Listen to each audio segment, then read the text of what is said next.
അല്ലാഹുവിന്റെ പരിശുദ്ധമായ ഖുർആനിൽ അല്ലാഹു ഒരു പെണ്ണിന്റെ ചരിത്രം പറയുകയാണ്. ഒരു പെണ്ണിന്റെ ചരിത്രം പറഞ്ഞിട്ട് അല്ലാഹു വിശുദ്ധമായ ഖുർആനിലൂടെ ലോകത്ത് ഖിയാമത്ത് നാൾ വരെ വരുന്ന മുസ്ലിമീങ്ങളോട് അല്ലാഹു പറയുകയാ, ഈ പെണ്ണിനെ പോലെ നിങ്ങളാകണേ. ഈമാനിന്റെ വിഷയത്തിൽ നിങ്ങൾ ഈ പെണ്ണിനെ കണ്ടുപഠിക്കണേ. ഒരു പെണ്ണിന്റെ ചരിത്രം പറഞ്ഞിട്ട് അല്ലാഹു പറയുകയാ, ഏത് പെണ്ണിനെ കാണിച്ചിട്ടാ പറയുന്നതെന്നറിയോ? ആ പെണ്ണാരെന്നറിയുമോ?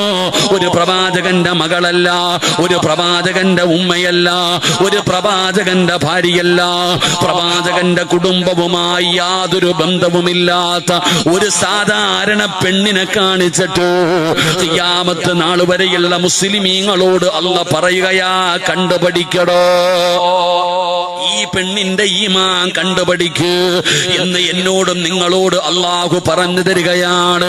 ആ പെണ്ണാരാണെന്നറിയോ? ആ പെണ്ണ് പെങ്ങള്